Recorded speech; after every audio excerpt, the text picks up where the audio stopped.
4 ساڵ بەسەر کارەساتی شنگالدا تێدەپەڕێت لە 6400 کچ و ژن و مناڵی ڕفێنراو تا ئێستا زیاد لە 3000 کچ و ژنی ئێزدی لە ژێردەستی تیرۆریستانی داعش ماون.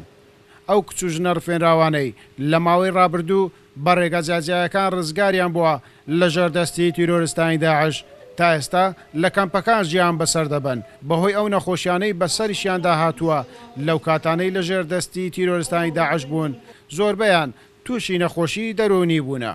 شنگالیەکان دەڵێن هەردوو حکومەتی بەغدا و هەولێر کەمتر خەم بوونە بەدەم داواکاری شنگالیەکانەوە نەهاتوون بۆ چارەسەرکردنی کچ و ژنە ڕزگارکراوەکانیان.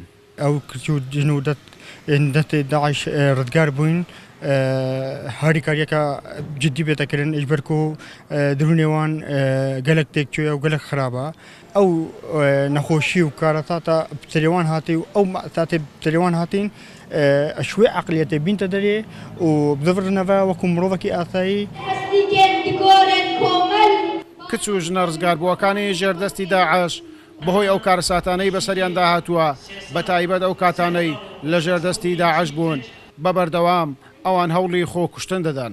کە حالەتێت انتحاری زاڤن چ خۆرد و چ کەچ ئەف چاوایە مەثەلەن خزمکاریوان عایلەتیوان هەمووی دەستی تیرۆریستی داعش دەینێ ئەو خۆت بینن بێخۆدان کەس سەری خۆلی نایشینێ کەلێ حالێ قەداغەت بن کۆ خۆ بکوژن و vێژیانش دەست بدنش بەرکۆ کەمبەرنا خۆ خۆشتنش vێژیانە ئیرۆکە کەمپادا ومهێڤیدارن اش دەوڵەتێت خارج و ئۆلمپی کەچ و ژنên mavê destê Daesh de hatin bibinawê derê û ji ber ev pesada keç û kur ji destê Daesh hatîne û intîhar dikin û nexweşin û li van kempa de. چالاکوانێکی ئێزدی دەڵێت تا ئێستا زیاد لە 100 کەسی ڕزگاربووی ژێردەستی داعش خۆیان کوشتووە. پێویستە حکومەتی هەرێم و ڕێکخراوە خێرخوازیەکان ئەو کچ و ژنانەی ڕزگاریان دەبێت لە ژێردەستی تیرۆریستانی داعش بە زوویی بگوازرێنەوە بۆ نەخۆشخانەکانی دەرونی لە دەرەوەی وڵات.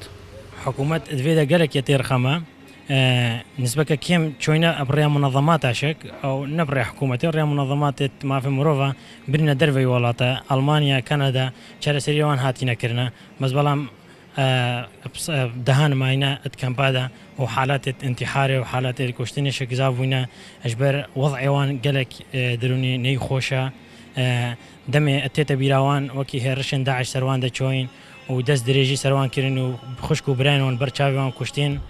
شنگالیەکان دەڵێن ئاماری خۆکوشتنی کچ و ژنە ڕزگاربووەکانی ژێردەستی تیرۆریستانی داعش ڕۆژ لە دوای ڕۆژ لە زیاد بوونە. ئەوان بەهۆی ئەو کارەساتانەی بەسەریاندا هاتووە تووشی نەخۆشی دەرونی بوونە و خۆیان دەکوژن. گەیلان بۆتانی کورسات نیوز قەزای شێخان.